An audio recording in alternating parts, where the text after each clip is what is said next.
Greetings, Internet. My name is Blaine. I'm a student at the University of North Texas and enrolled in the course Technical Presentation Skills, Section 020 for the fall of 2015, and I have an issue. What's this issue, you might ask? Well, let me tell you. Putting it simple, America's fat. We are fat, but I want that to change. Heck, I was obese majority of my life. I was born 2 weeks early and still at 10 pounds. I was a big baby. I guess you can say I'm a true American.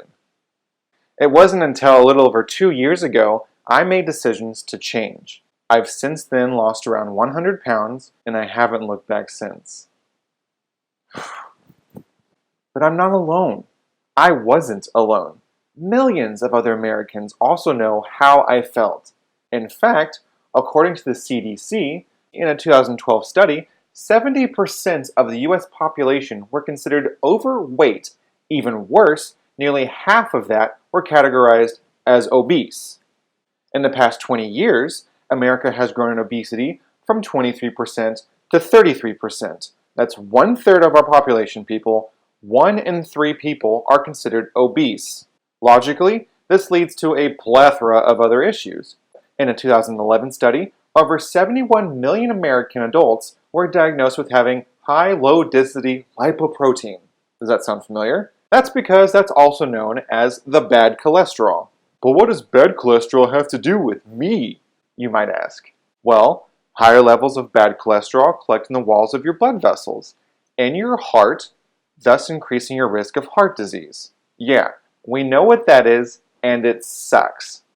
On average, 610,000 deaths every year are a product of this. That's 1 out of every 4 deaths resulting in heart disease. 25%, a quarter of our population. Not only that, in a 2014 study, 86 million people, that's 1 out of every 3 people, were pre-type 2 diabetic. Trust me, diabetes is nothing to brush away. It can lead to blindness, kidney failure, our friend heart disease, a stroke, or even the loss of your extremities, like losing your foot. So, taking it all in and trying not to be too depressed while we take a step back and think, but why? Why are we so overweight, so ridden with obesity? Well, I have one word for you: convenience. Due to convenience of obtaining food and in such high quantities, our eating habits have changed more in the past century than they have in the past 10,000 years. Currently, Americans, on average, are consuming 1.5 times more sugar, 2.5 more fat, 3.5 times more sodium, and substantially more corn than we were just 100 years ago. But what's changed? Well, processed foods. 70% of our daily average caloric intake are all comprised of processed foods. Take, for example, the Cheesecake Factory. Oh, how we love the Cheesecake Factory. They have a dish called the Bistro Shrimp Pasta. It looks pretty good, right?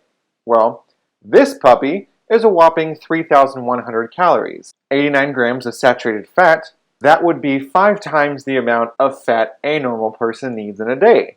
Now, option number 2, Johnny Rockets. The fun Time Warp Diner restaurant houses the Bacon Cheddar Double. It's a delightful 3,500 calories in a meal, 88 grams of saturated fat, and 3,700 milligrams of sodium.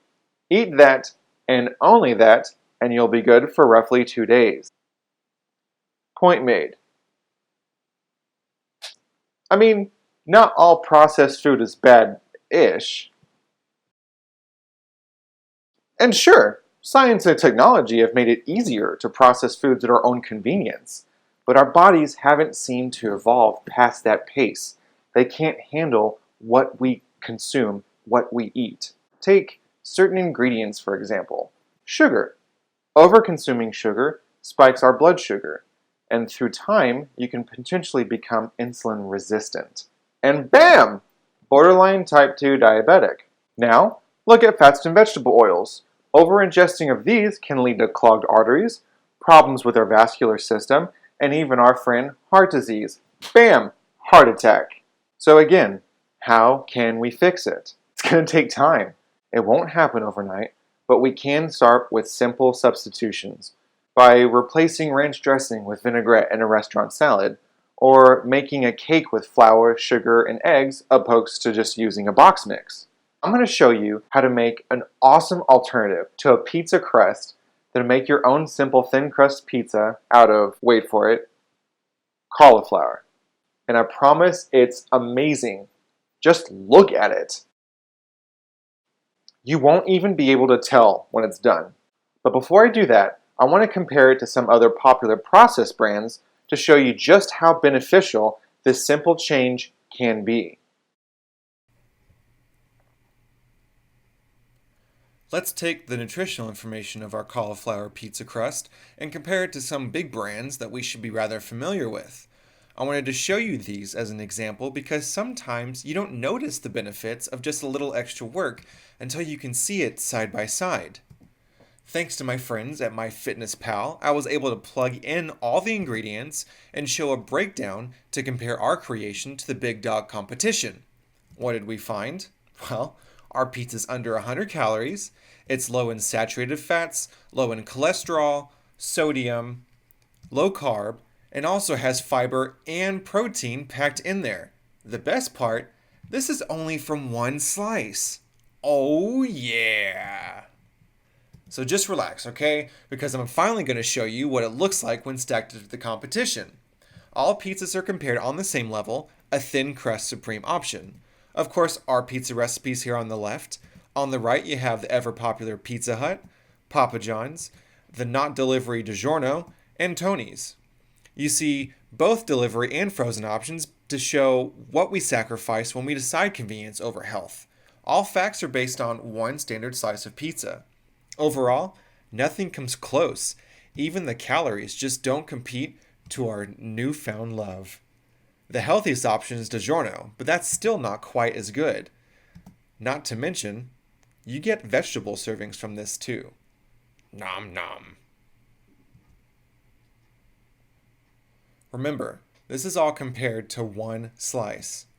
So if you wanted to get equal calories of our pizza compared to our brethren, you could have, say, one slice of Pizza Hut or nearly 2.5 slices of the cauliflower pizza, compared to 2 slices of Papa John's, about 1 3/4 a slice compared to Tony's, and even the healthiest option, DiGiorno, you could still have about 1.5 slices of the cauliflower pizza compared.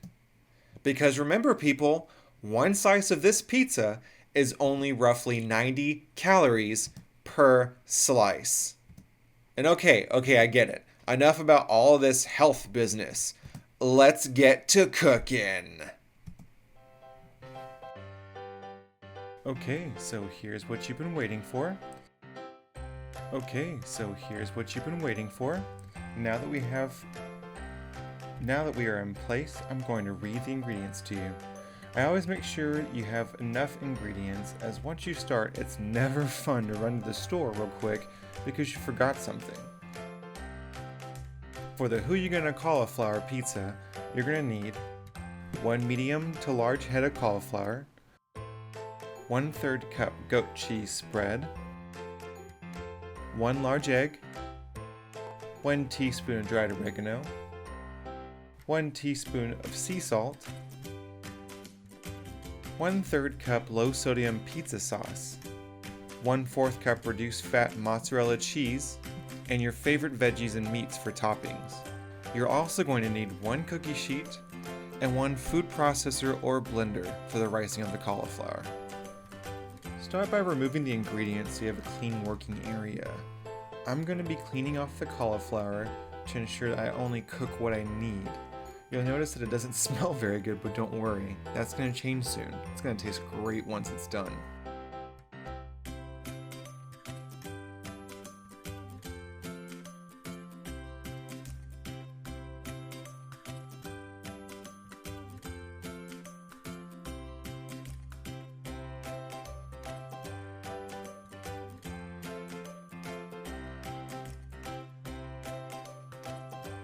I'm chopping up the florets, as that's the part that you're going to be using mostly throughout this process. Just throw away the stems when you're done. You want to make sure that you chop everything thoroughly.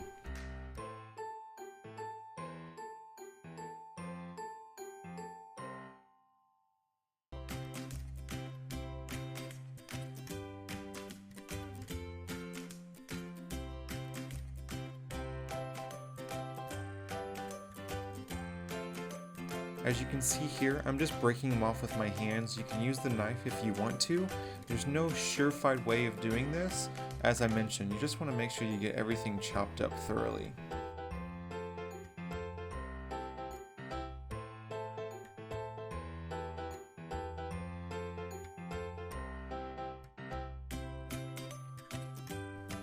The florets, of course, are going to be the tree-like portion, whereas the stems, of course, will be the smoother portion.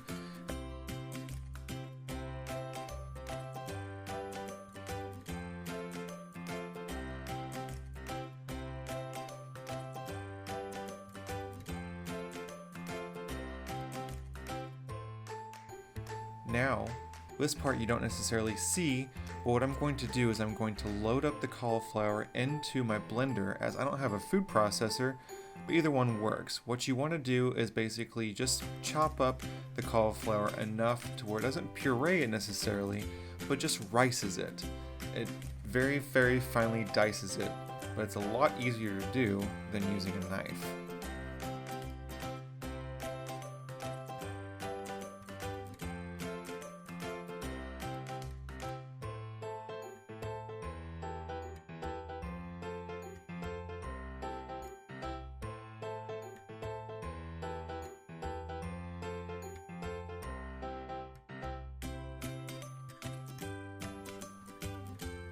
Slowly making my way down.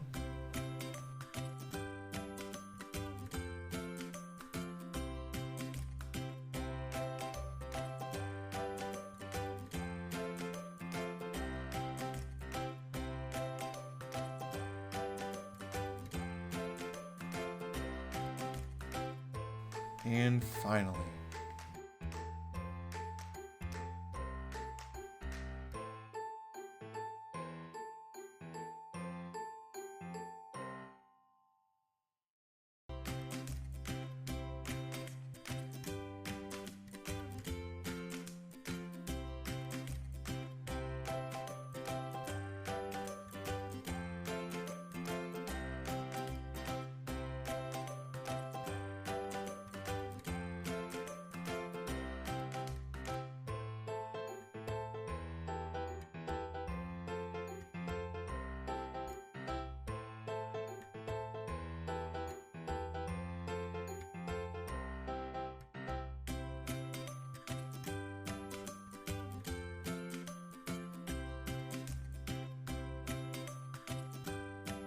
You can see the consistency of the rice itself. Now go ahead and grab a decent sized sauce pot, and we're going to fill it with about 1 inch of water. What this is going to do is, once we start to boil, we're going to pour the cauliflower into the pot and cook it. This is going to soften it up and allow us to get all of the moisture out of the cauliflower. I know it sounds funny, but promise you, it works. Growing up, my mom always taught me that a watch pot never boils, and I guess that doesn't change in this situation. But she also taught me that if you add a little bit of salt to it, occasionally it does boil a little faster.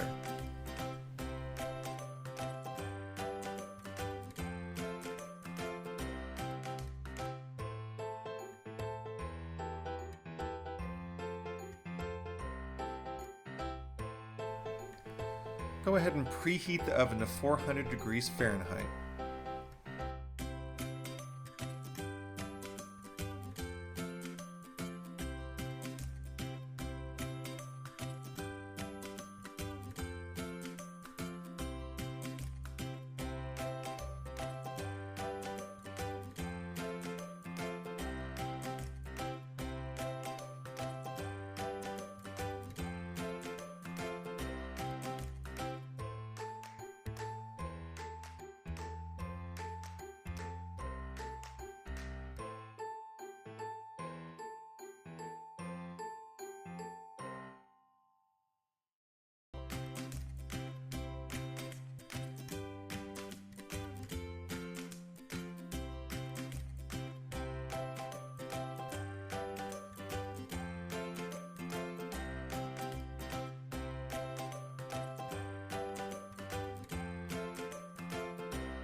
Alright, so go ahead and just dump the cauliflower into the pot and go ahead and mix it up some, make sure it's fully saturated, and we're going to cover it in there and leave it in there for 5 minutes.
Once the cauliflower is drained, I'm going to go ahead and place it back on the oven.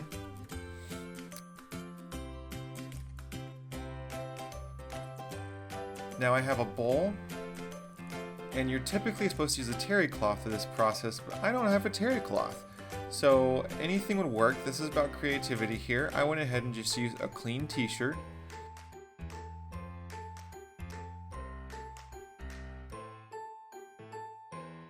And I'm going to go ahead and pour the cauliflower into the t-shirt. Make sure I get every bit of it there. This is kind of the fun part here.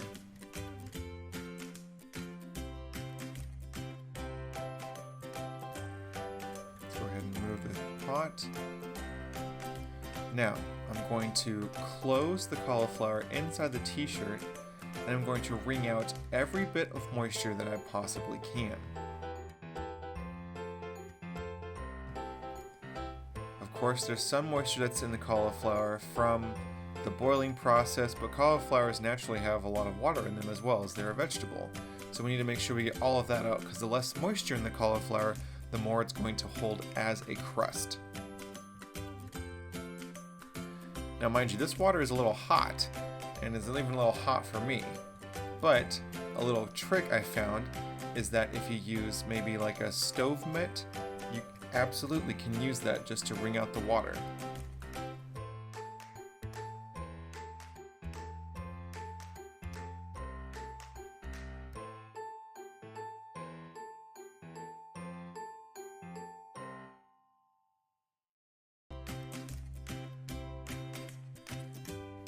There we go.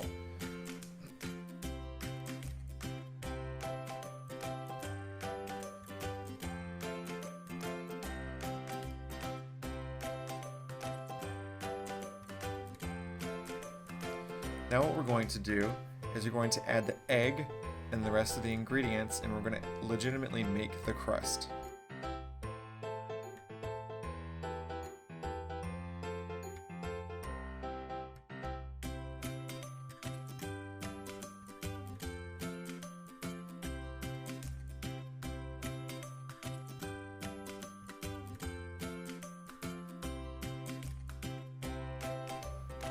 What I do is I just go ahead and push the cauliflower from the middle, and I'm going to crack the egg inside and just use a fork to beat it up.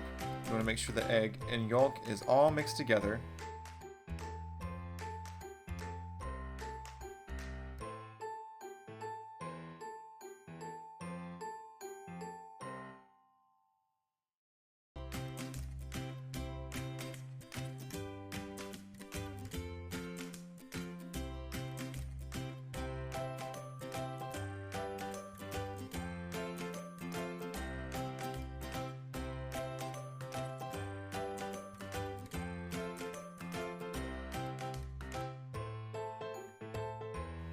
Now we're going to go ahead and add the goat cheese, the oregano, and the salt.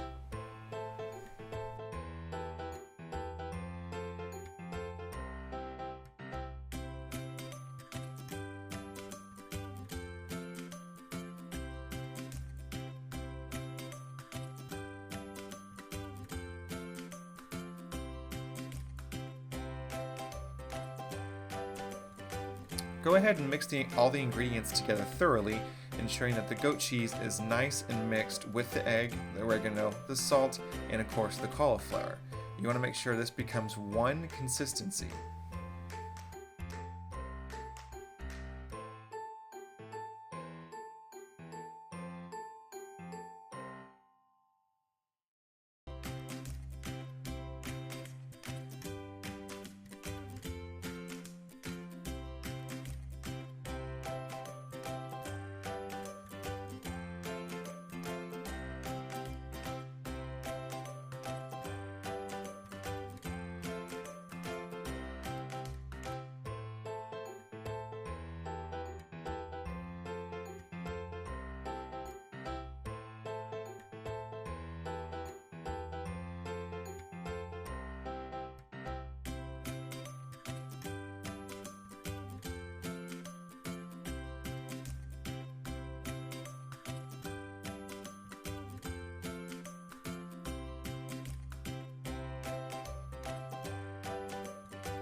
Alright, that seems about good.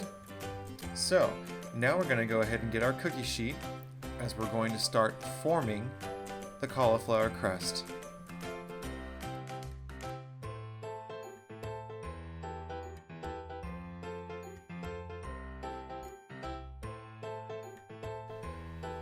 Personally, I like to make two, as I'm just making it for myself. And when I make two, I just pop the other one in the freezer, and I have another one ready to go next time I want pizza.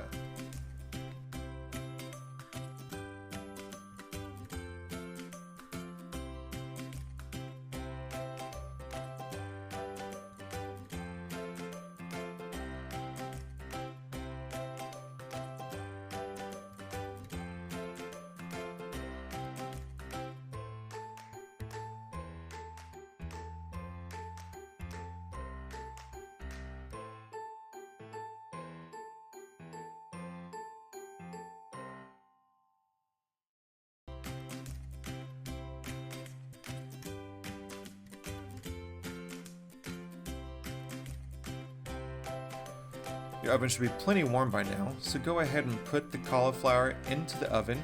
We're going to set a timer.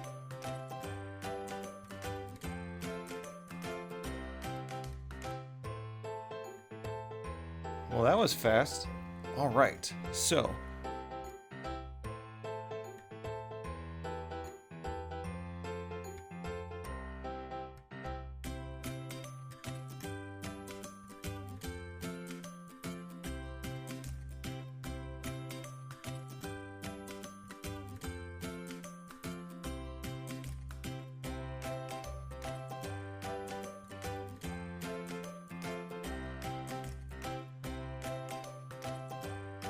while your pizza's still hot, go ahead and get your tomato sauce or your pizza sauce, whichever one you have, and go ahead and use a spoon to spoon on the sauce.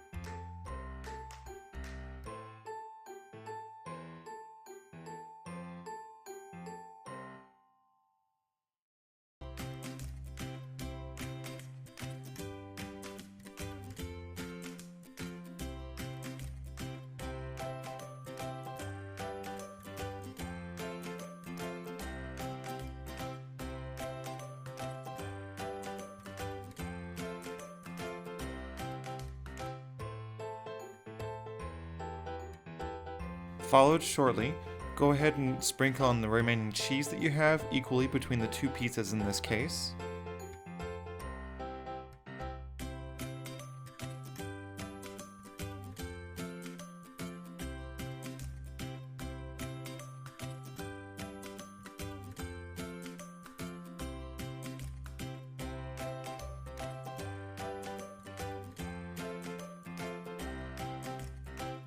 Now also go ahead and finish it off with the rest of the ingredients you have of the toppings.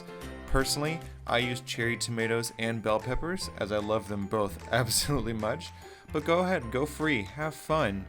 Of course, the better the meats, the better the veggies are, the better the pizza's gonna be for you.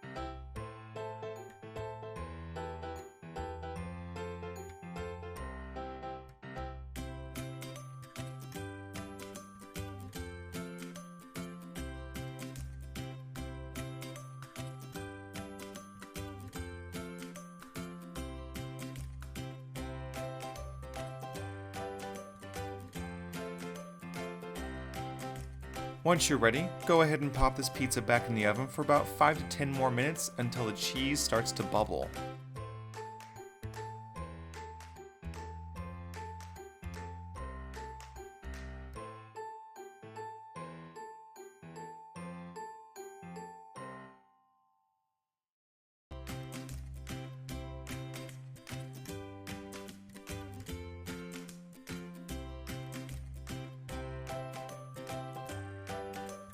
And there we have it!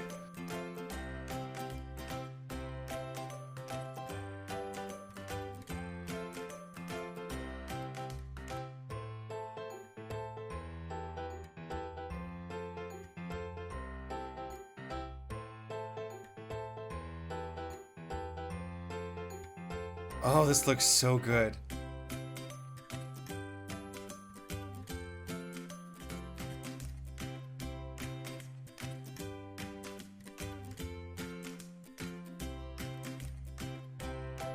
Thank you so much for spending time with me today. I really appreciate it.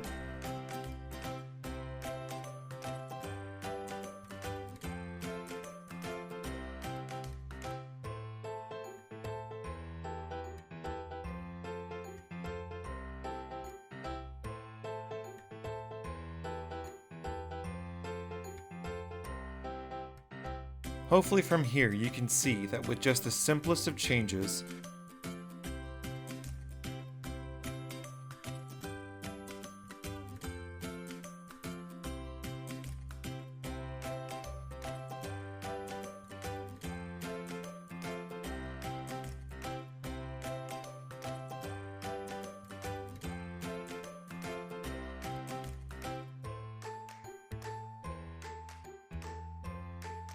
anybody can start taking the steps to become a healthier, better person.